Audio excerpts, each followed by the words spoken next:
Goeiemôre julle, dis tyd dat ons gaan begin, so al die musikante gaan vorentoe kom en dan gaan ons lekker staan en dan gaan ons open. Baie welkom aan almal.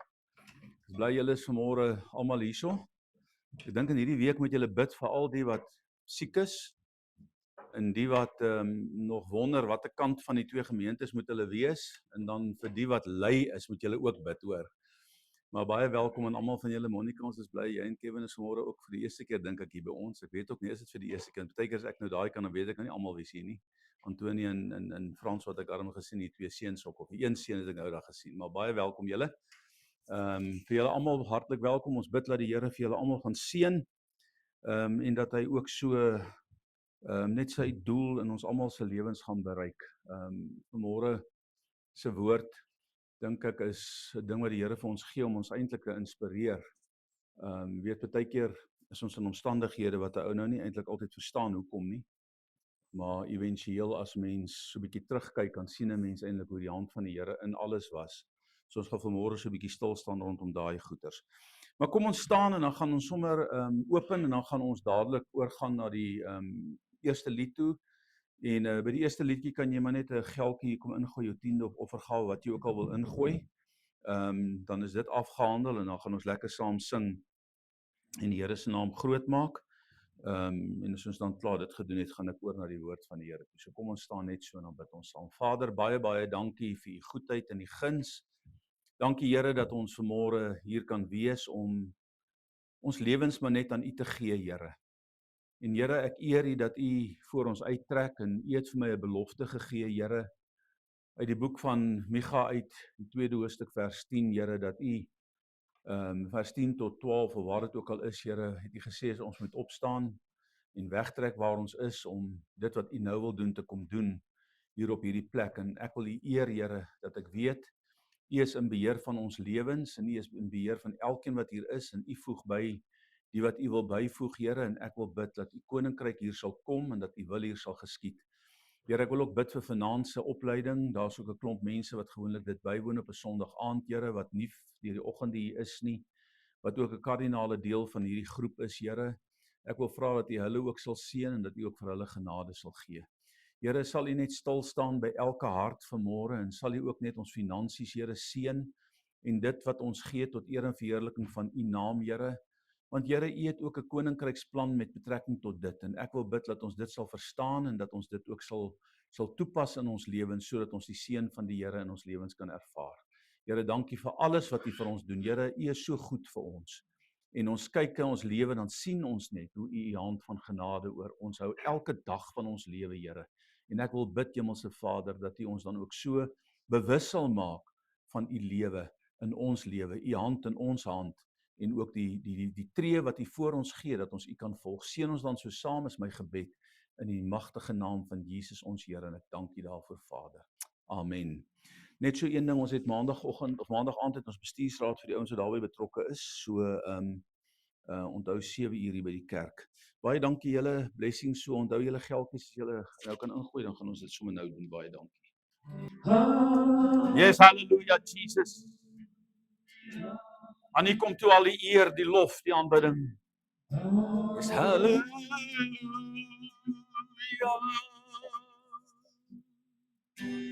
Hallelujah.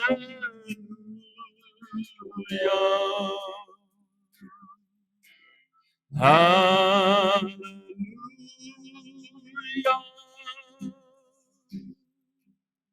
Hallelujah.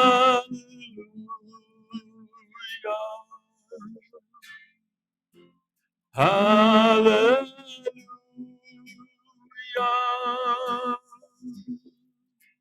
Hallelujah. Yes, we love you, Jesus. Oh, we love you. We love you, Jesus. Yes, we love you. We love you, Jesus. Oh, we love you. Yes, we love you. We love you, Jesus. Oh, we love you. Hy sê vir Petrus, nadat hy verraai het, en hy totaal leeg gevoel het, weens sy mislukking, hy uithardloop in daardie middernagtelike uur, en gaan ween het, eensaam, waar niemand hom sien nie, omdat die kraai van die haan sy swakheid aangekondig het. En dan staan hy op uit die dode,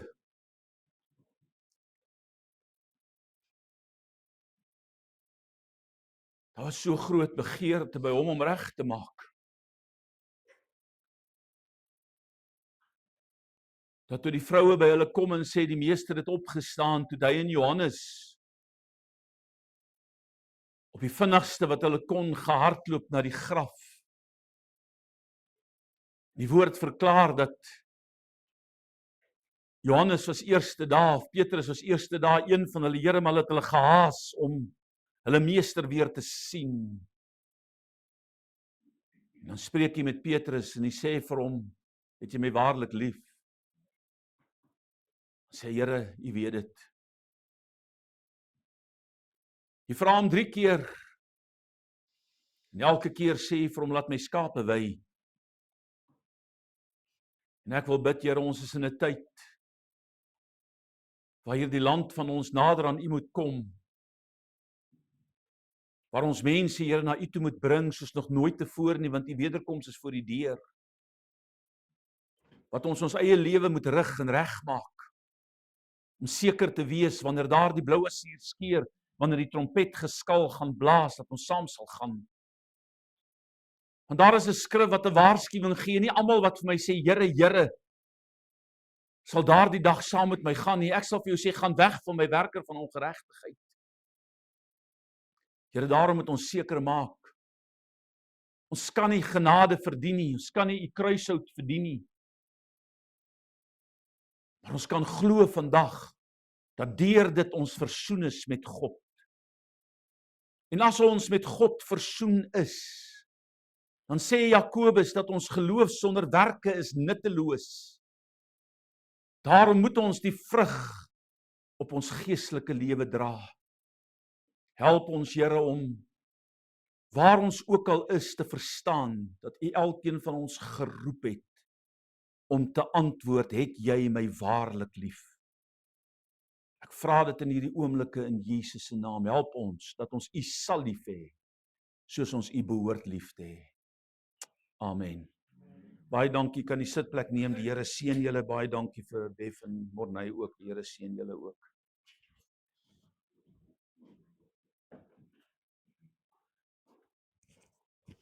Die Here, by hom maak dit nie saak, sê die woord, of ons baie en of ons min is nie. Wat vanmôre saak maak, is die salwing van God. Ek het baie in my lewe gesien, waar die Here net eenvoudig werk, op plekke waar mense dit nie verwag nie, en tussen groepe mense wat 'n mens nie dink die Here gaan daar werk nie. God is nie afhanklik van geboue nie. God is nie afhanklik van mooi klere nie. God is nie afhanklik van die beste musiekinstrumente en die beste. God is afhanklik van een siel wat na hom soek. So ek wil julle aanmoedig vanmôre om soekend na die Here te raak en te doen wat God van julle verwag om te doen in hierdie tyd wat ons leef. En daar's so 'n groot werk wat voor ons lê, as ek kyk die agteruitgang met betrekking tot ons land en ons mense, ons eie mense, hoe dat hulle ver van die Here af is.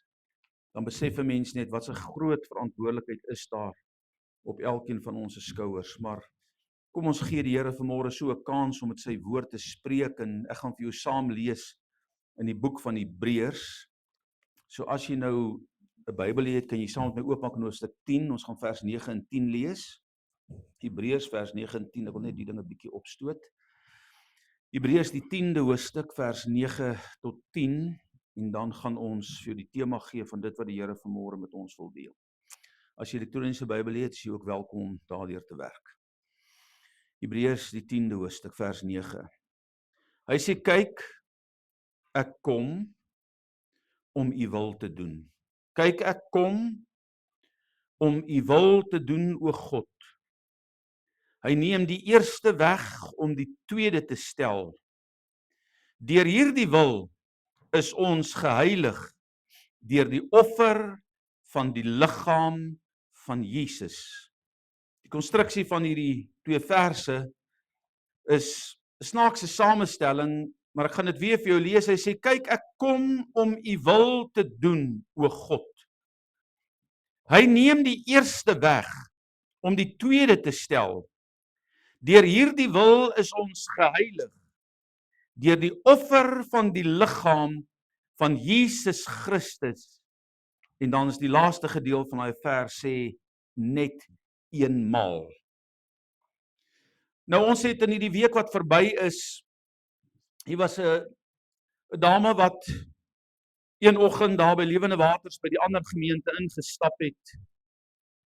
Terwyl ek daar bedien het en daardie oggend het ek geweet dat God het 'n afspraak met haar gehad.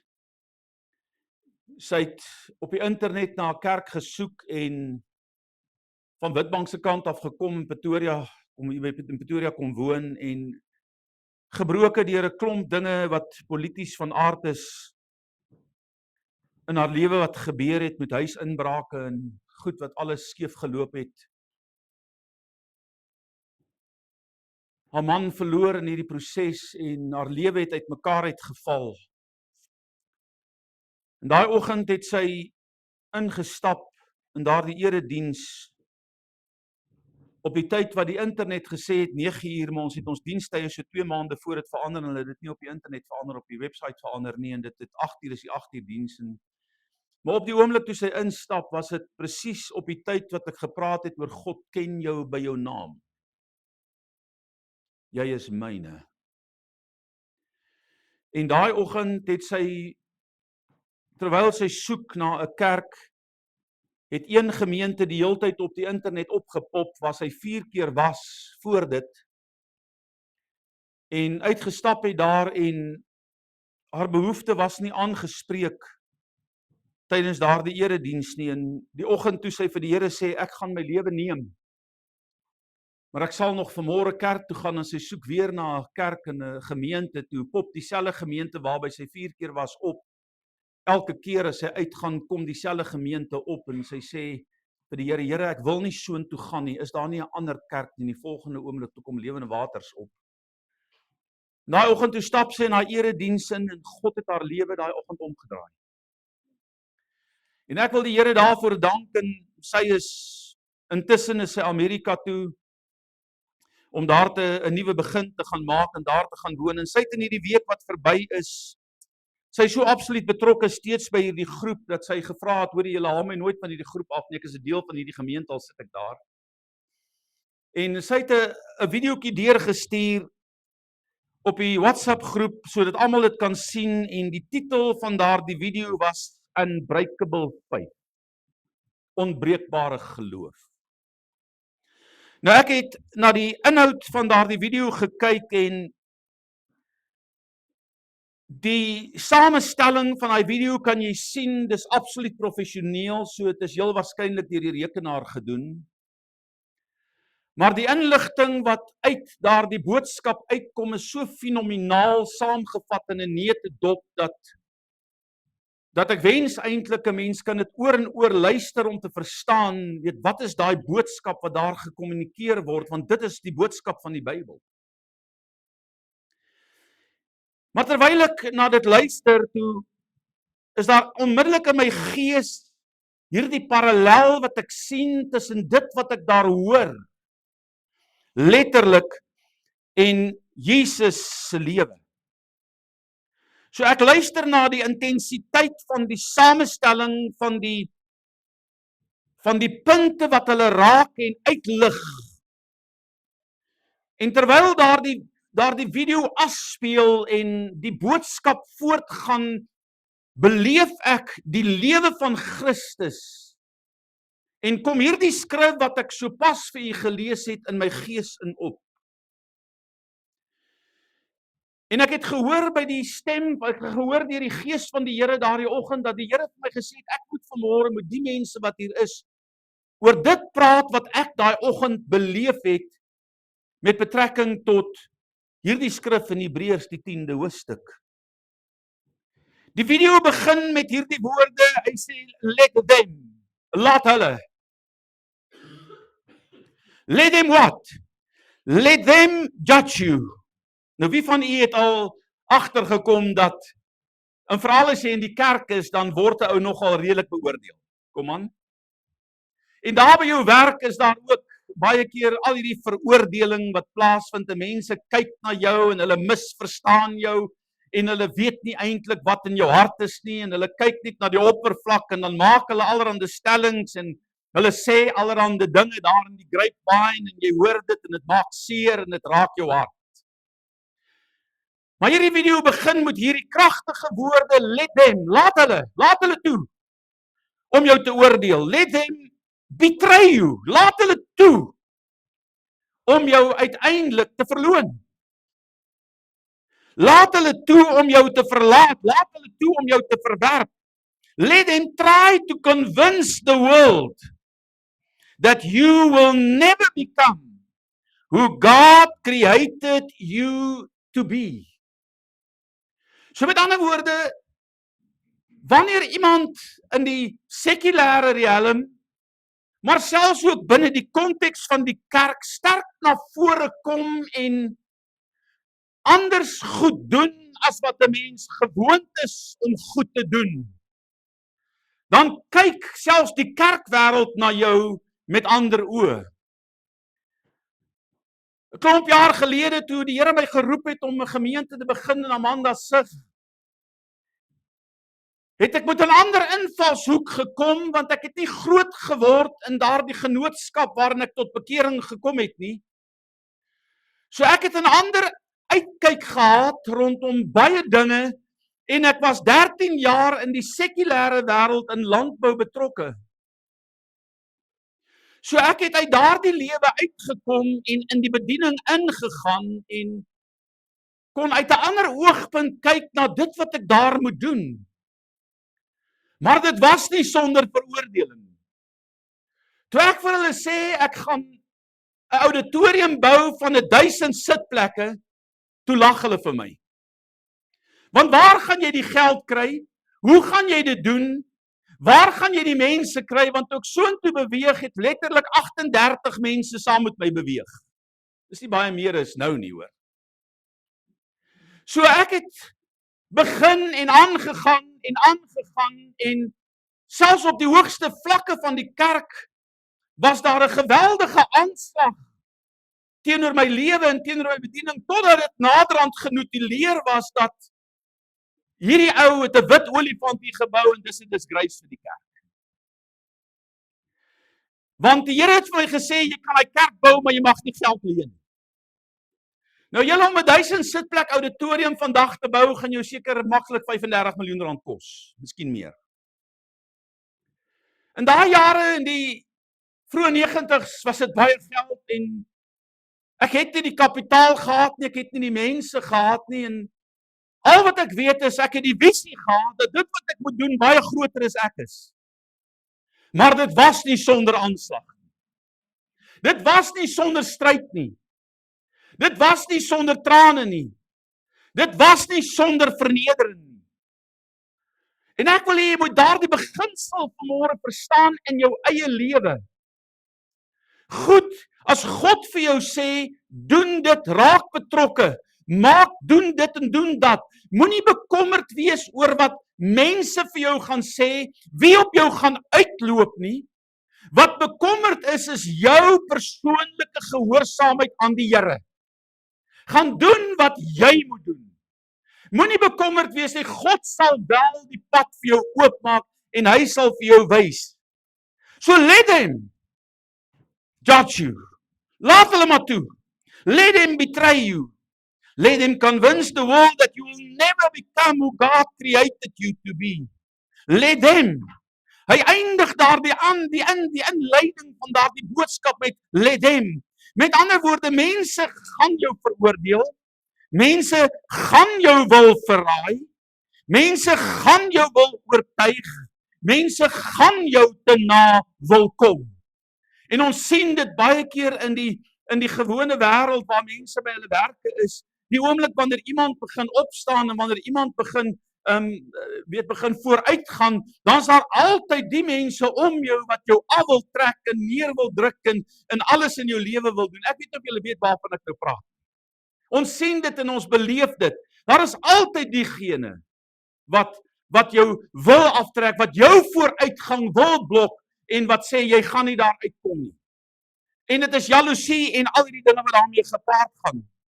Wat is die dieper boodskap van die hart van hierdie persoon wat hierdie klomp inligting in die rekenaar ingevoer het met 'n verwagting dat daar 'n spesifieke uitkoms sal kom? Nou julle deesdae is daar baie oulike goed wat mense eintlik laat skrik as jy dit sien. Jy kan 'n lied gaan skryf vandag, het jy geweet? Kom aan, jy kan 'n lied gaan skryf. Nou julle, ek het 'n boer daarby in die gemeente gehad. Nou hy's 'n redelike tradisionele boer. Hy's 'n regte Afrikaner boer. En hy het net 'n ander dag toe reën dit so verskriklik in die haal slaan hy preek oor die waarheid in die vanoggend aan die ander kant. In die haal slaan sy totale oes weg. 'n Groot gedeelte van sy sojabone, hy boer groot in Brits. En die land is so nat want dit is sturf en hy kan nie inkom nie en hy sit daar moedeloos terwyl hy daar op die stoep staan en die haal slaan. Hy sien die land hier voor hom en hy sien hoe hierdie plante uitmekaar uitslaan. Staan hy daar en hy kyk na dit en hy sê vir die Here, hoekom? In die volgende oomblik gaan sit hy en hy begin wat hy ervaar neerskrywe.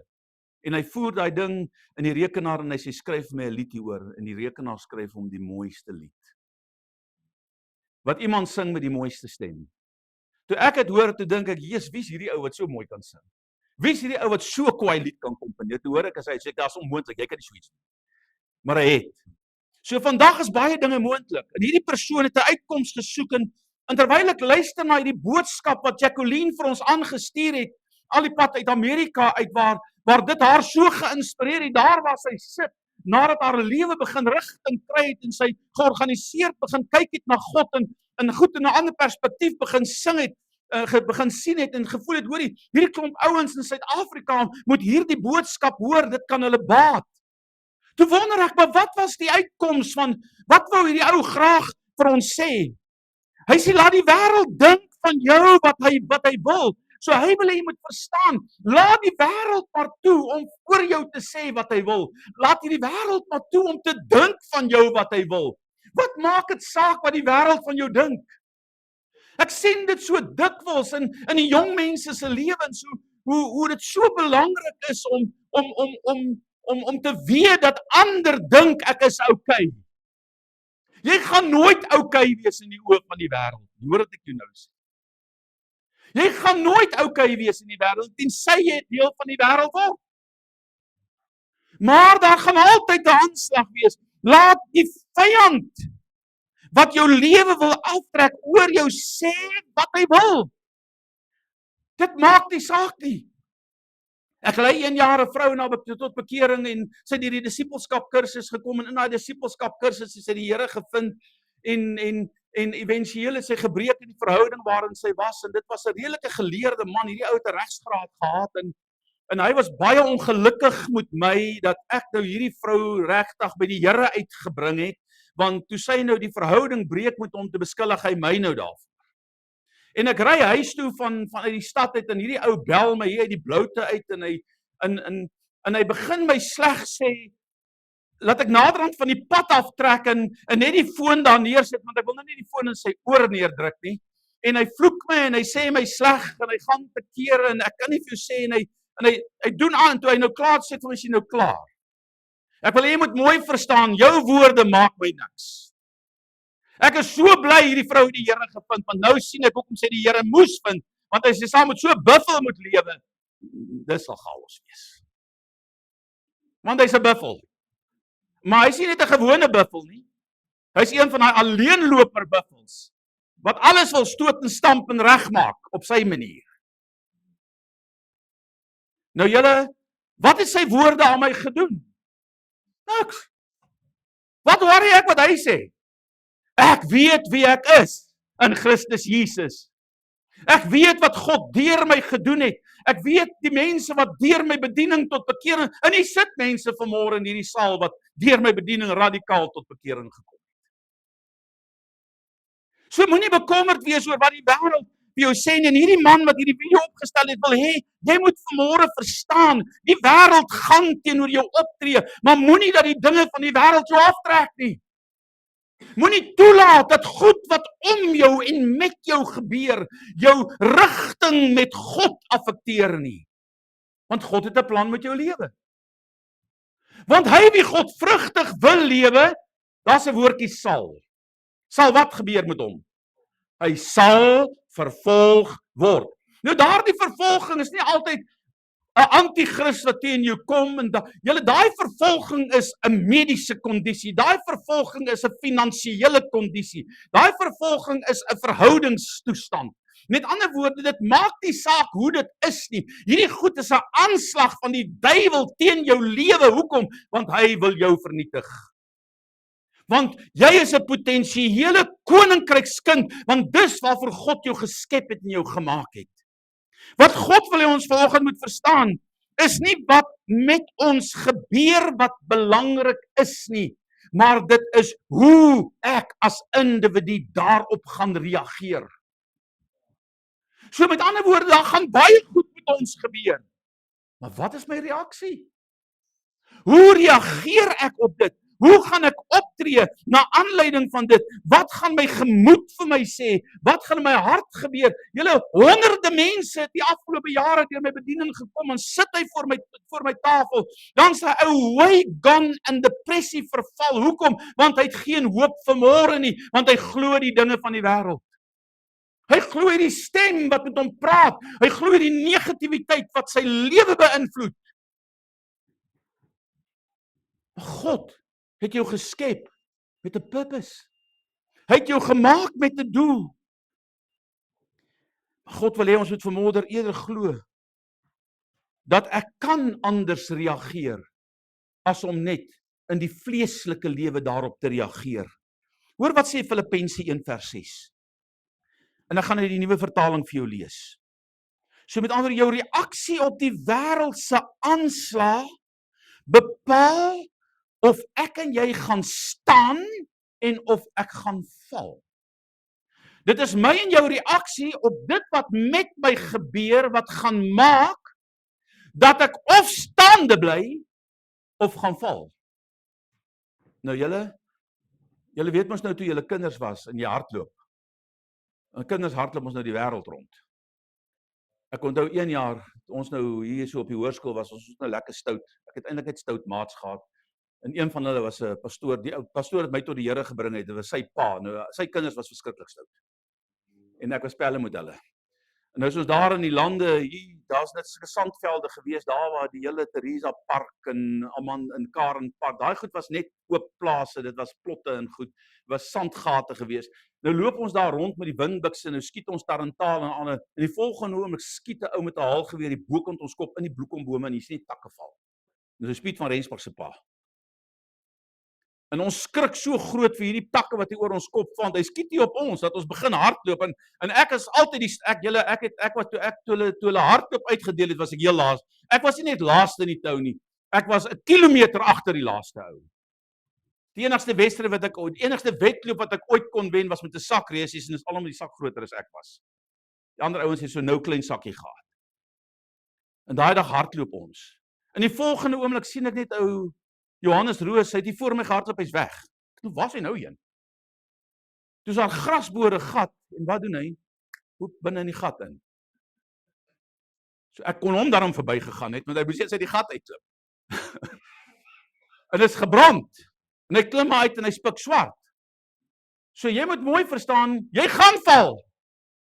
Want daar's 'n skrif wat sê, al het die regverdige 7 keer geval, jy moet opstaan. Jy moet altyd een keer meer opstaan as wat jy geval het. Die wêreld is nie perfek nie. En ek en jy is nie perfek nie. 'n Gemeente is nie perfek nie.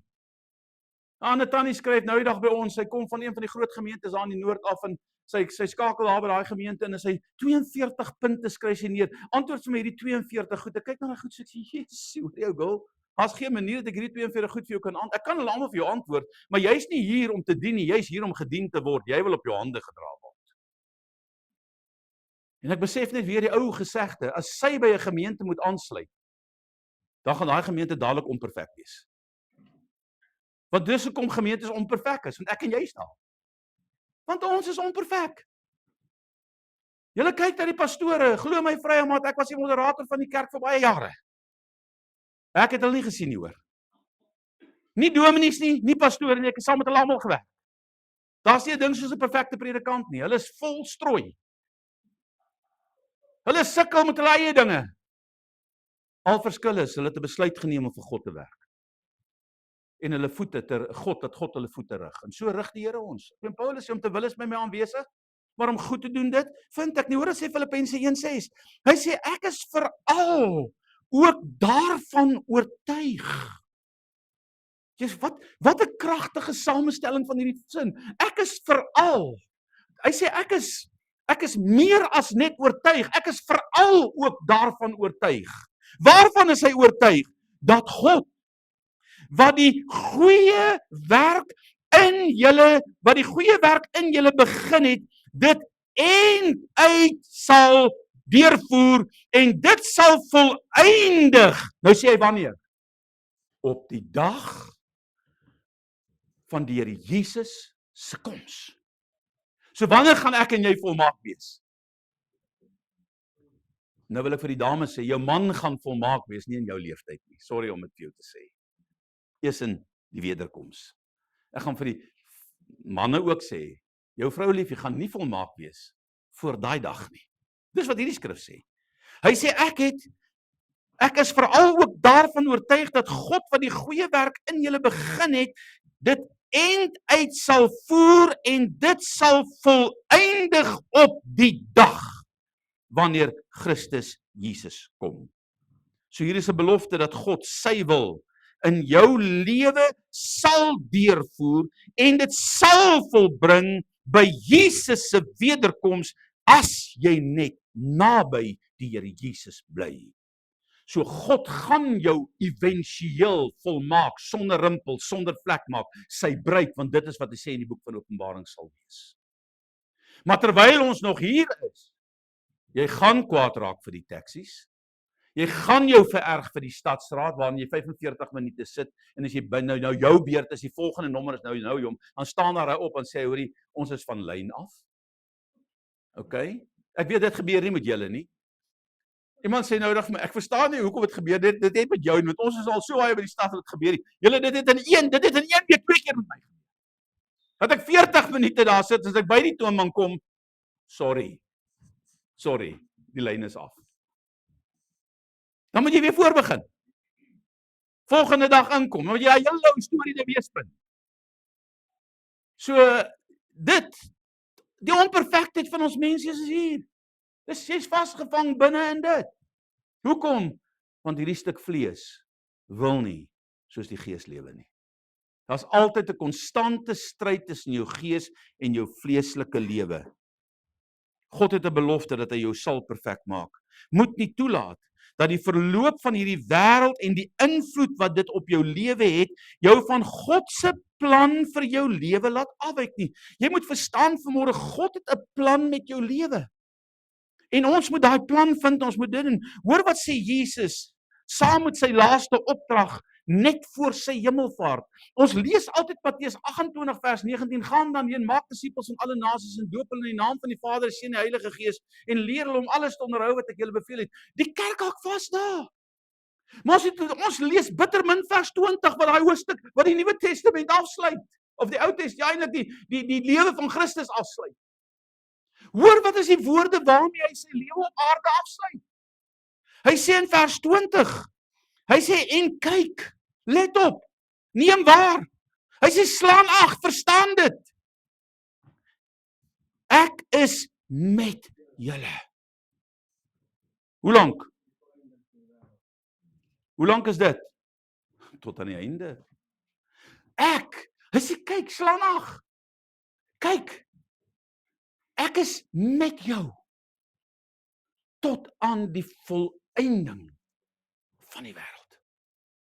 Jy is nie alleen nie. Al voel jy menslik alleen.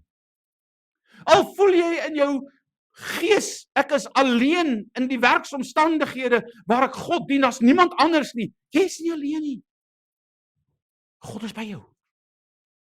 Hy's daar om jou deur te dra. Hy's daar om jou te lei. Hy's daar om jou hand te vat. Hy's daar, hoekom? Want hy gaan jou vat tot aan die einde waar hy jou gaan perfek. By sy wederkoms. En hoe gaan hy dit doen? Deur die opstanding uit die dode. Want dan gaan jy 'n liggaam ontvang wat nie gekoppel is aan die sonde van hierdie wêreld nie. Jy gaan vir ewig kan lewe, want dit is my en jou hoop. Dit is ons belofte. Al gaan jy vandag deur moeilike tye. Al beleef jy die wêreld se aanslag teen jou. Al voel jy dalk benadeel en uitgeklee en selfs te nagekom deur mense, deur familielede, in verhoudinge, wat ook al. Verstaan dit vanmôre. Jesus sê, ek is met jou tot aan die volëinding van hierdie wêreld, of tot aan die volëinding van jou lewe. En op die dag van sy wederkoms gaan hy dit perfek maak. Elkeen moet vandag vas staan in sy geloof. Ons kyk nie na wat om ons gebeur nie. Ons kyk nie na wat met ons gebeur nie. Die Here se boodskap vanmôre aan my en jou is, staan net vas, al gaan jy deur wat. Staan vas. Staan vas in jou geloof.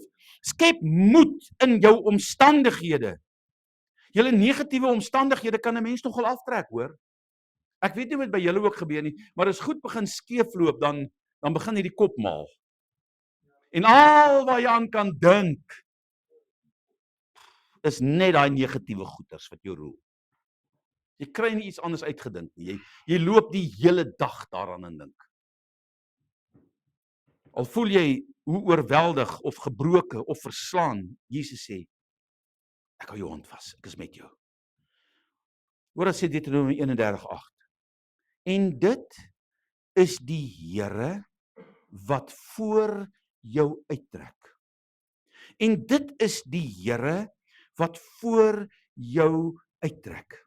Nou julle, toe ek hierdie sinnetjie skryf of hierdie vers neerskryf, toe kom hierdie gedagte net in my hart op. Ek is met julle, hoor wat sê hy, ek is met jou, ek is die Here wat voor jou uittrek. Nou julle, kom ons vra mekaar die vraag. Wie van julle wil graag hê die Here moet voor jou uittrek? Kom aan. Wil ons nie hê die Here moet voor ons uittrek nie? Yes, ek wil hê die Here moet voor my uittrek. Wat as God nie voor my uittrek nie? Hoe gaan ek aan die ander kant kom? Daar kom 'n tyd wat die Here Moses hulle uit Egipte uitlei en al daai wonders vind plaas, die Rooi See gaan oop, en al daai dinge gebeur. En die volk sien die krag van die Here. En dan kom hulle op 'n plek waar hulle 'n kalf bou en Moses is ontsteld en hy gooi dit neer en die Here sê vir Moses, Here, kom uit hierdie laar uit, dat ek die mense kan uit die weg vat. Hy sê, maar ek sal jou gebruik om te doen wat ek wil doen. Dan pleit Moses by God en hy sê, Here, asseblief moet dit nie doen nie. Want as u dit gaan doen, dan gaan Egipte sê, u het ons uitgelei, maar u kon ons nie inlei nie. En dan sê die Here, dis reg so. Dan sê die Here, okay Moses, maar trek. Ek sal iemand vir jou gee om saam met jou te trek. Dan sê Moses, daar's nie 'n manier nie. Ek vat hierdie volk nêrens heen as u nie self met ons saamtrek nie. Nou julle, dis wat ek en jy nodig het. So ons moet elke môre van jou lewe, die tyd wat jy in gebed spandeer, moet ons begin bid. Here, trek voor my uit, want hierdie skrif in Deuteronomium sê, ek is die Here wat voor jou uittrek. Hy sal met jou wees. Hy sal jou nie begewe of verlaat nie. Jy mag nie bevrees of verskrik wees nie. Let op wat staan nie. Hy sê nie jy moet nie bevrees wees of hy sê jy mag nie. Daar's 'n verskil tussen moet nie en mag nie. Hoekom mag jy nie? Want hoekom is jy bang as jy weet God is by jou? Hoekom sal jy bang wees as jy weet die Here is met jou? Julle, ek het eendag het ons in Zambië moes ingaan. Ek het 'n sendingskool gehad. En ek wou 'n basis in Zambië gaan vestig om 'n klomp sendelinge in praktyk toe te rus en toe ons letterlik op die ek is deur die grenspos van Suid-Afrika en toe ek op Zimbabwe se grens by die reg voor die venster staan waar ons nou moet gechap word om deur te gaan in Zimbabwe en toe sien ek my paspoort het die vorige dag verval. Maar ek is klaar deur die eerste grens. En my vrou, hulle is almal saam met my. En my 2 seentjies was nog klein. En hulle gaan tot daar by die valle en dan gaan ek oor saam Zambië toe en hier staan ek en my paspoort het verval. En hulle is almal deur en hier staan ek.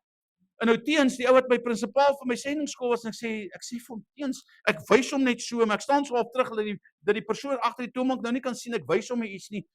En hy kyk en ek sien hy word so wit in sy gesig. Hy sê vir my persoon, "Henry, daar's net een ding wat jy kan doen." Hy sê, "Nou, ek het gelees in die Bybel, God kan 'n blinde ou se oë oopmaak. Nou bid ons dat die Here die wat siende is, se oë blind maak."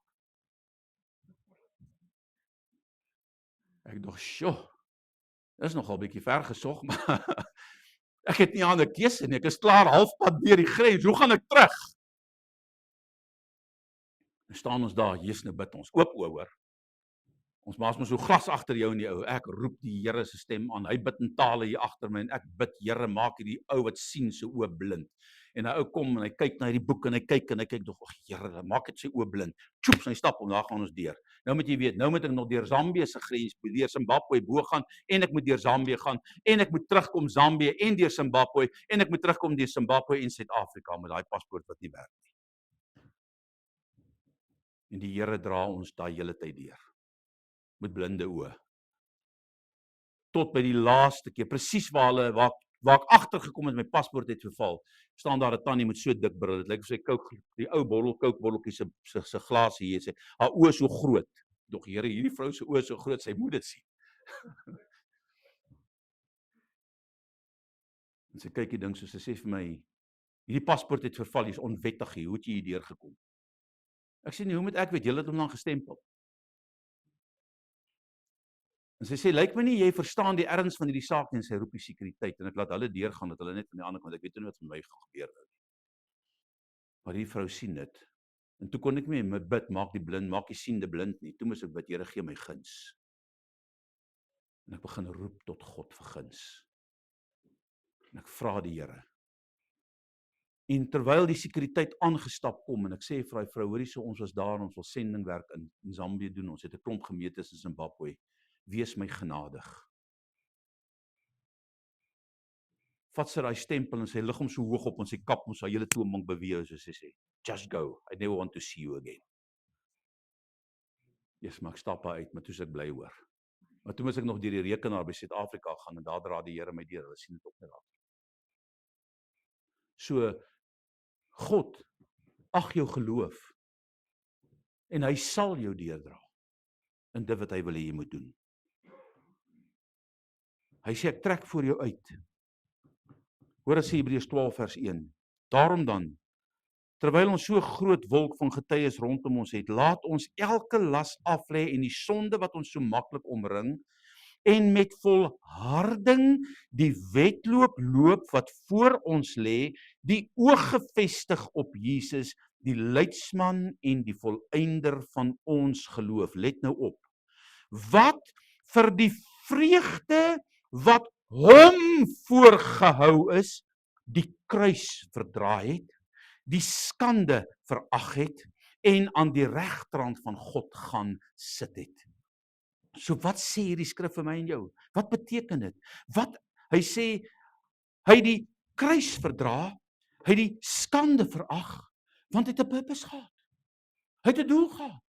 En wat is sy doel?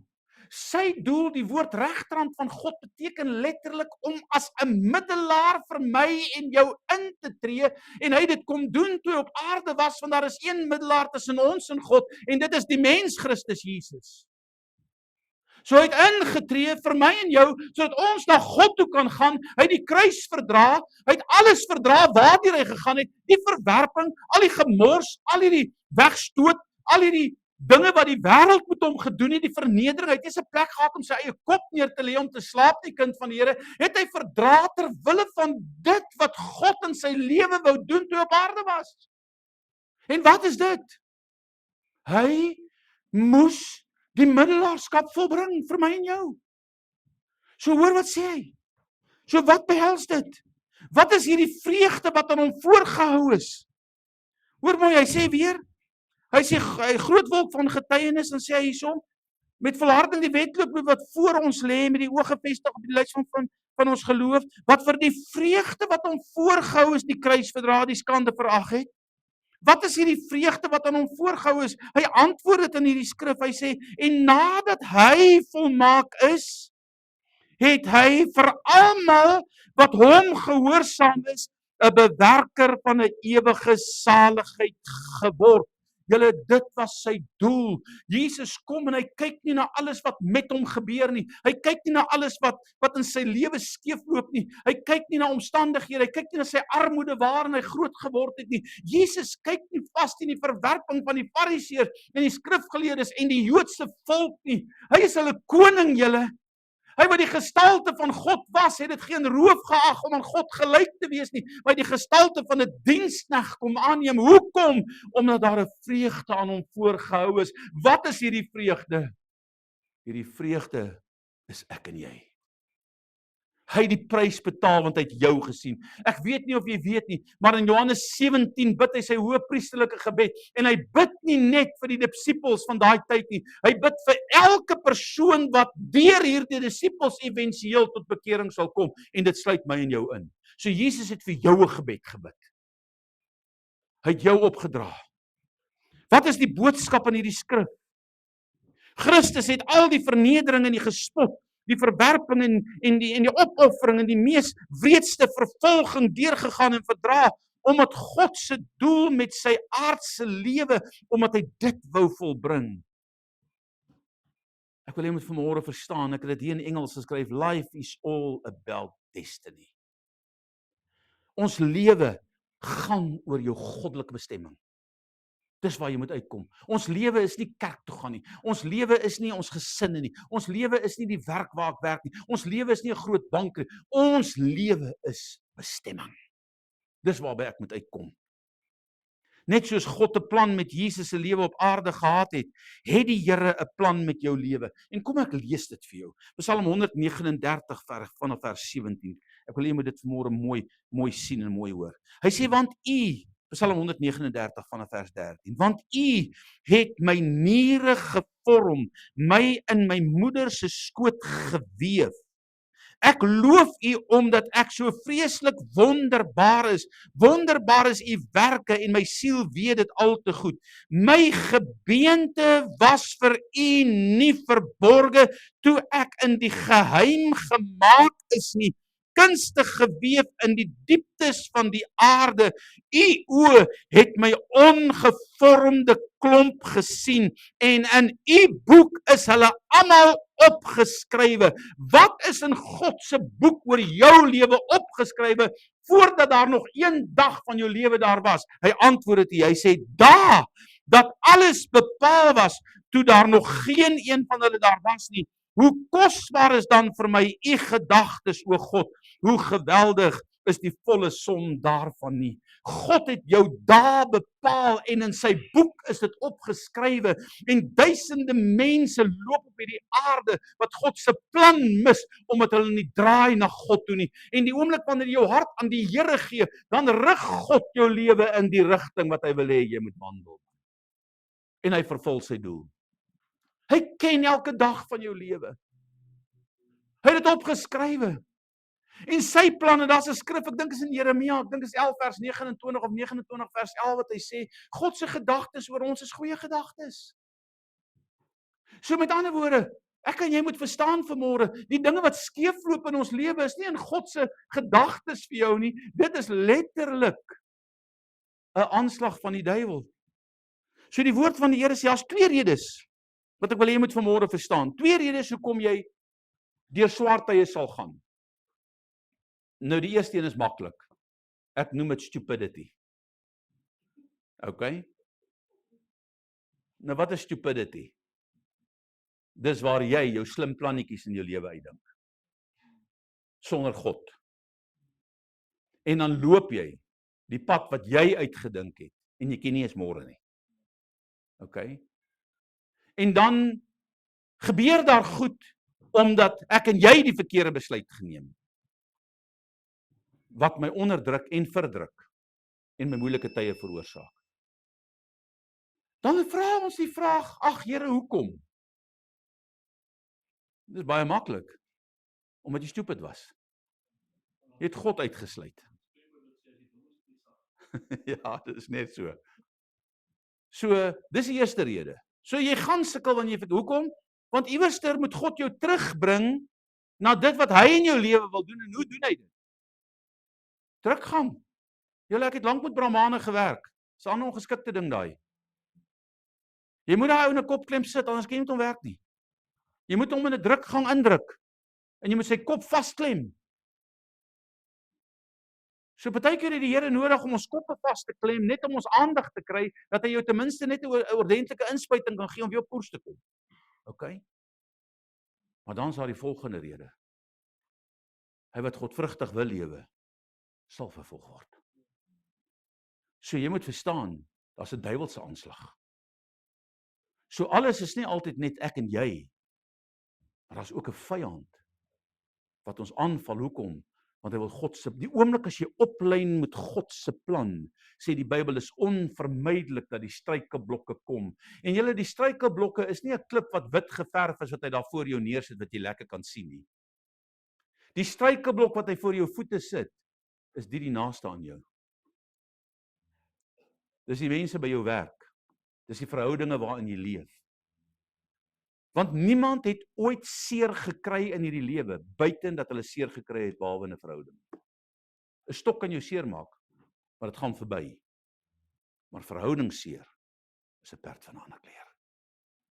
So baie keer gebeur daar goed in ons lewe, wat die Here wil hê, ek moet oplyn met sy wil, sodat ek sy destiny vir my lewe kan volbring.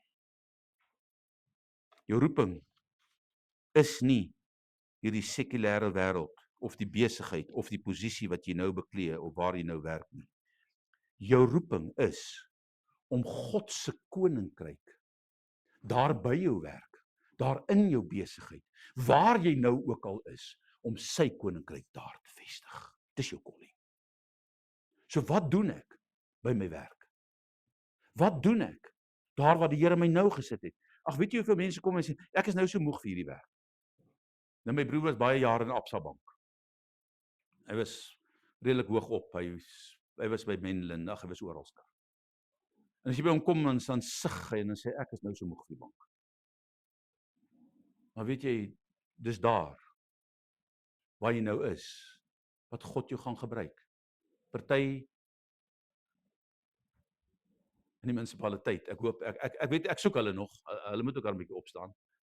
Dat daar iets kan gebeur. Maar waar jy gaan, het God 'n plan om sy koninkryk deur jou te vestig. Ek wil vir jou lees wat sê Hebreërs. Die 10de hoofstuk. Want die wet wat 'n skaduwee het van die toekomstige weldade, nie die beeld self van die dinge nie, kan nooit deur dieselfde offers wat jaar na jaar gedurig gebring word, die wat toetree, die wat na God toe kom, tot volmaaktheid lei nie. Vers 2. Anders sou hulle die offers opgehou het om geoffer te word, omdat die wat die diens verrig, die priesters, nadat hulle eenmaal geheilig en gereinig is, nou die voorskrifte volbring het, die wassinge nagekom het, geen bewussyn meer van sonde sou gehad het nie. Maar in die offers is daar jaar na jaar 'n herinnering aan die sondes want die bloed van stiere en bokke kan onmoontlik die sonde wegneem. Daarom sê God, as hy, dit is Jesus, as hy, Jesus Immanuel, God in Christus, as hy in die wêreld inkom, slagoffer en spysoffer wou ek nie hê nie, maar u het vir my 'n liggaam berei. Brandoffers en sondoffers het u nie behaag nie. Vers 7. Toe het ek gesê, kyk, ek kom. In die boekrol is dit van my geskrywe. In die profete is dit geprofeteer. In die Ou Testament staan dit geskrywe. Kyk, in die boekrol is dit van my geskrywe om u wil te doen, o God. So wat was in die boekrol van God oor Christus geskrywe? Om God se wil in sy aardse tyd te volbring. Dis die vreugde wat ons nou gelees het. Nou wil ek teruggaan uit die skrif wat ons nou net gelees het. Hy sê, my en jou dae is in sy boek geskrywe voordat daar een van hulle was. So wat behoort ons lewe van te getuig? Ongeag verwerping, ongeag mense wat my heen en weer stoot en stamp en sleg sê en allerhande goed. Wat verwag God van my? Want my dae is ook in sy boekrol opgeskrywe. En Jesus sê, in die boekrol is dit van my geskrywe om u wil te doen, o God. So wat moet ek doen? Ek moet God se wil vir my lewe soek en ek moet dit deurvoer. Julle, ek is nie in hierdie kerk nou op hierdie ouderdom vir my, omdat ek nou regtig 'n joke trek nie hoor. Ek is hier omdat ek weet, dis wat God nou vir my lewe wil hê. Dit vang my. Aan die ander kant het ek alles. Ek los alles daar om hier te begin. Hoekom? Want ek weet, God het 'n plan nou vir my lewe in hierdie seisoen. En ek weet nie of jy weet nie, maar dit lyk vir my so al of julle ook 'n deel van my plan is. OK. Ja, nou, ek hoor net so een amen, nou raak dit half stil. Wat wil God doen? Vir 10 jaar van my lewe het ons gebid vir herlewing. Ek praat van ernstige gebid. Ek het feitelik elke Saterdag op die Magaliesberg geklim. Ek het 'n wandelpad teen die Magaliesberg uitgebou saam met die gemeente. Ons het nou nog foto's waar almal werk, ons hele gesin, almal die gemeente, want daar was 'n oom is in die 70. Dan het hulle pale geplant in daai berg uit dat ons bo op daai berg kan kom om voorbidders bo op daai berg te kry om te bid vir Suid-Afrika. Daar was op 'n stadium oor die 300 voorbidders met trompette en bassein geklank bo op daai berg om te bid vir ons land. En daai droom is nooit dood nie. God wil iets in hierdie land doen. Maar hy soek manne en vroue wat hulle self sal verbind om sy wil te volbring vir Suid-Afrika. Helen se broer was nou die dag hier van Amerika af. Hy het 'n boek gaan skrywe oor die feit,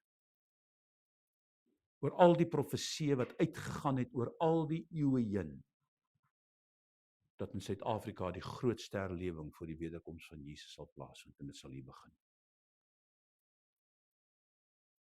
Ons weet dit nie, maar dit is 'n feit. Honderde profeseë het uitgegaan.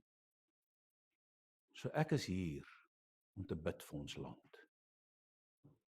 En dit gaan in volstoom en volskaal gebeur die oomblik wanneer ek aan die ander kant klaar maak. Ek het reeds 1 of 2 dae wat ek hiernatoe kom in 'n week. En die aangesig van die Here soek. So mag die Here ons genade gee.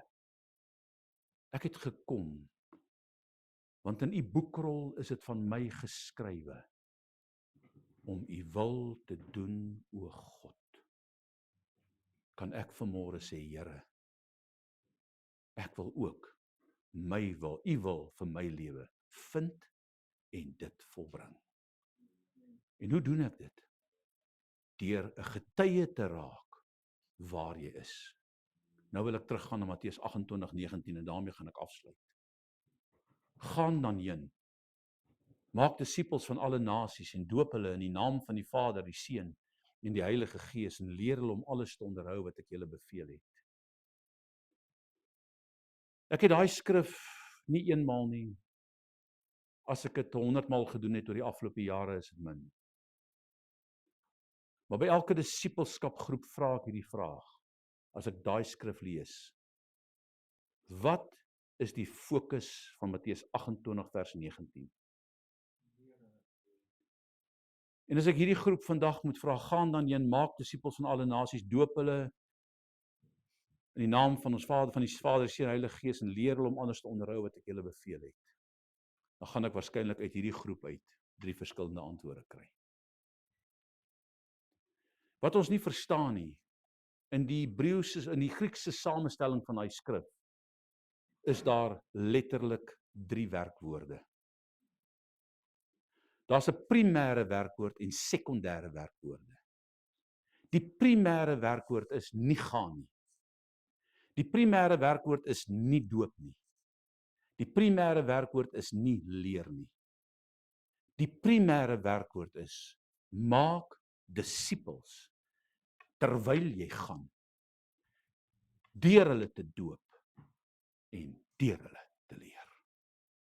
So ons verantwoordelikheid is, gaan maak disippels. Dis hoekom ek in 'n jaar se tyd 'n 40 ouens op 'n Sondag aand hier agter in die kinderkerksaaltjie bymekaar kon kry, om hulle deur 1 jaar se disippelskapproses te vat. Want God wil hê jy moet 'n volgeling wees. En jy moet volgelinge maak. So God het jou geroep met 'n bestemming, met 'n destiny. Moenie bekommerd wees oor wat sê die wêreld nie. Moenie bekommerd wees oor wat sê wie vir jou nie, wat dink mense van jou nie. Dis nie wat hulle van jou dink wat belangrik is nie. Dis wat God van jou sê wat belangrik is. So vind sy wil, doen dit en jy sal God se geluk in jou lewe sien. Gaan dit sonder stryd wees? Ek hoor nie.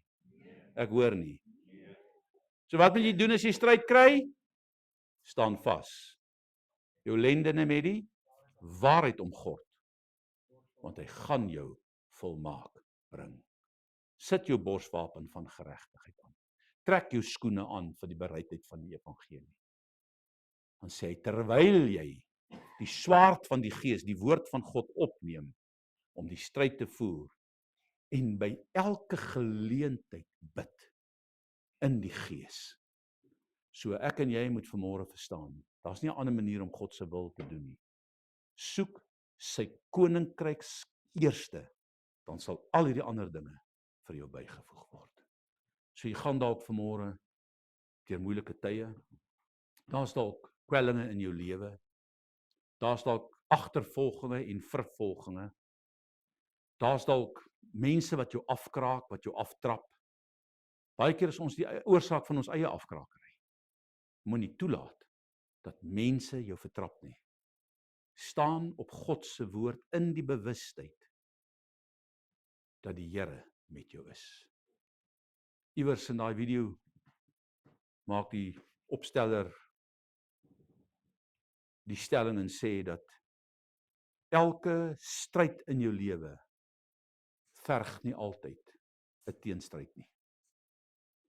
Dikwels is dit nodig om weg te draai van die foolishness van hierdie wêreld, omdat jy weet wie jy in Christus is.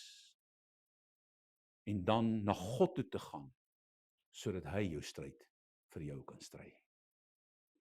Daai dag toe die uitvoerende raad op 'n vergadering besluit om letterlik op die rooi tapuit te sit oor daai kerkgebou wat ek gebou het daar en ek sukkel om die ding klaar te kry. Toe gaan ek na die Here toe en ek sê vir die Here, Here, wat moet ek doen? Ek doen net wat U vir my sê. Ek leen nie geld nie. Hier staan hierdie gebou, hy's half klaar. Wat moet ek maak?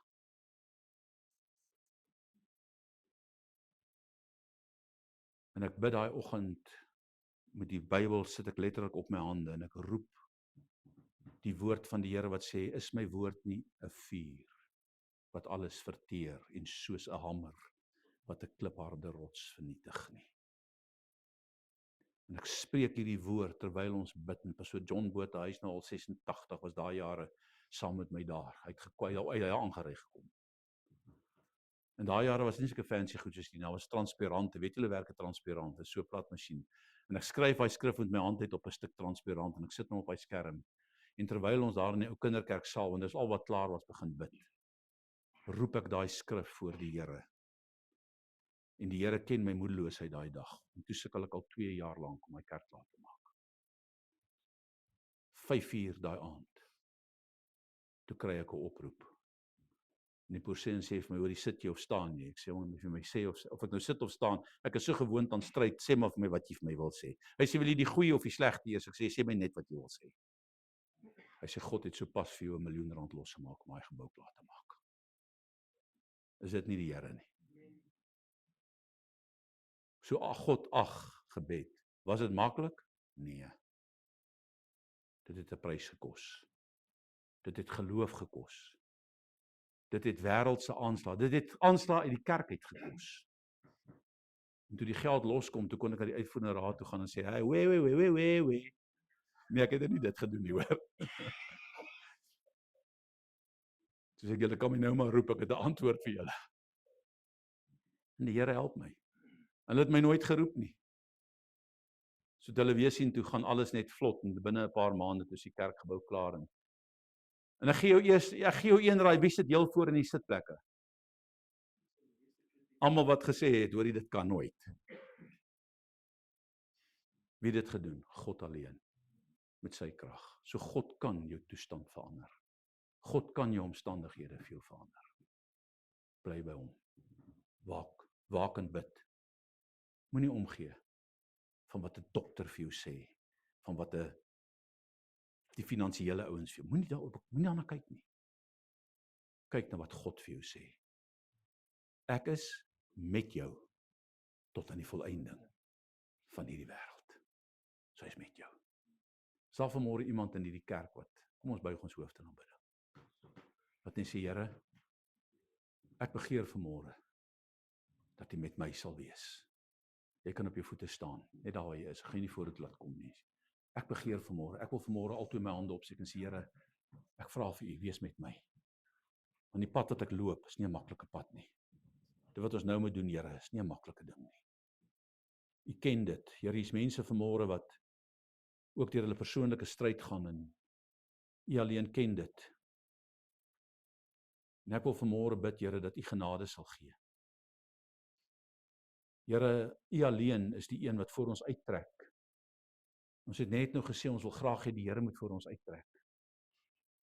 Here, ek lees so dikwels in Paulus se lewe, en dan sê ek wou so intoe gaan, maar daar was nie 'n geopende deur nie, die Here het die deure toegemaak. Hy sê eintlik die Heilige Gees het die deure toegemaak, sodat ons nie daar kon ingaan nie.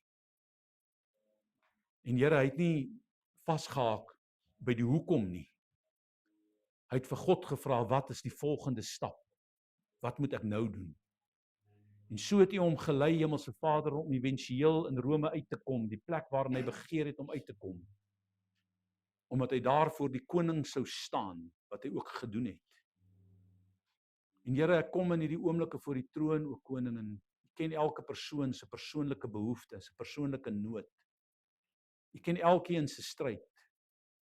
En ek wil vanmôre bid, Here, dat U genade sal gee. Terwyl ons almal, Here, saam is in 'n proses om dit te doen wat U in Suid-Afrika wil doen, dat ons sal begin bid vir ons land wanneer ons bid. Dat ons sal begin bid vir die redding van siele, Here, want herlewing gaan oor die redding van mense op groot skaal. Ons bid vir 'n geopende hemel, Hemelse Vader, waar U, o Here, so magtiglik teenwoordig is, dat mense, Here, U teenwoordigheid sal ervaar en sal aanvoel, sonder dat 'n woord selfs gespreek word.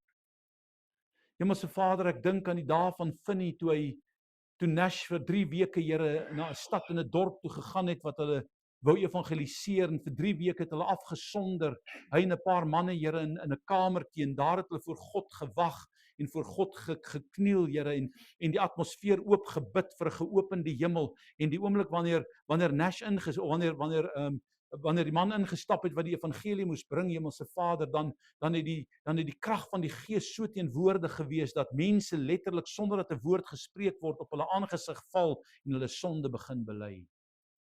Here, ons wil vra dat U in hierdie tyd weer manne en vroue sal opwek wat kan bid. Manne en vroue sal opwek wat kan evangeliseer, wat kan uitreik na mense, want U woord sê ons moet gaan om disippels te gaan maak terwyl ons gaan. En Here, daardie terwyl ons gaan beteken waar ons ook al is, daar wil U ons gebruik, Here. Gebruik ons dan, Hemelse Vader, en maak ons bewus dat ons eerste prioriteit dit is, Here, om U naam groot te maak. Help ons om dit in wysheid te doen.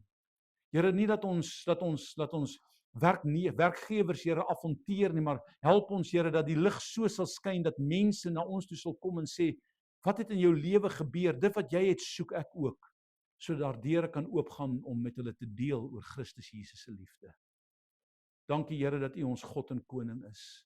Dankie dat U ons saamgebring het vanmôre. Ek wil bid vandag ons in die liefde, Here, en bring elkeen op die bestemde tyd volgende week hier by mekaar en Here, ek wil vra dat U net U hand van genade oor hierdie ou gebou sal hou, Here, en oor elkeen wat hier sal inkom, dat U hulle sal bewaar by hulle huise, dat U hulle sal insluit van voor en agter, dat U U hand op hulle sal lê en hulle veiligheid, Here, dat U hulle net sal beskik en beskerm en bewaar en dit in hulle lewe sal bereik wat U, Here, beplan het in U dagboek. Help ons, Here, want in U boekrol is ons daar opgeteken, net soos Jesus in was, vir daardie 33 en 'n half jaar. Help ons dat ons ook vir die vreugde wat ons voorgehou word, Here, sal doen wat ons moet doen, ten spyte van die aanslag van die lewe, in Jesus se almagtige naam. En ek eer U en ek loof U en ek aanbid U, Vader. Amen. Mag die Here jou seën, kom drink 'n lekker koppie koffie saam, en kom ons dank die Here dan ook vir dit.